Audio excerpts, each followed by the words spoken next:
Argentina মিশর ম্যাচে খেলা অনিয়ম সংক্রান্ত একটা অভিযোগ নিয়ে আসে ফিফা সভাপতি ম্যাচ রেফারিদের বিরুদ্ধে। যেহেতু এটা গণস্থল বা কোনো কিছু আমাদের বাংলাদেশে না, আমাদের বাংলাদেশে আমাদের এখতিয়ারের বাইরে, অভিযোগকারীকে বিষয়টি বুঝে বলার পর সে তার কমপ্লেন নিয়ে চলে যায়।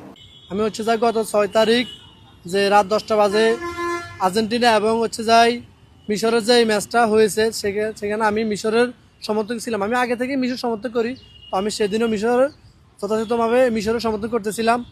তো যাই মানে খেলা শুরুর পর থেকে মানে আমরা একটা জিনিস বারবার লক্ষ্য করতেছিলাম, সেটা হচ্ছে যে ফিফা মানে একটা দলকে পুরোপুরিভাবে সুবিধা দিতে চেয়ে মানে আরেকটা দলকে মানে অনেকটাই মানে চেপে দিতেছিল।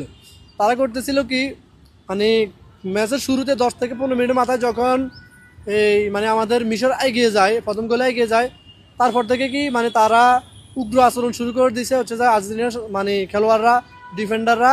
আর যায় কি মানে আমাদের যে মিশরের মানে খেলোয়াড়দেরকে মানে অনেক ফাউল করতেছিল, কিন্তু সেক্ষেত্রে যায় কি ফাউল দিতেছিল না, কিন্তু রেফারি ফাউল করতেছিল আর্জেন্টিনা, কিন্তু ফাউল দিতেছিল না।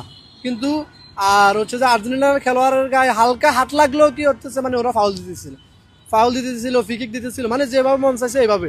আমাদের পাড়ার কোনো খেলা হলে যেরকম হয় আর কি, যে যার রাজ্য তার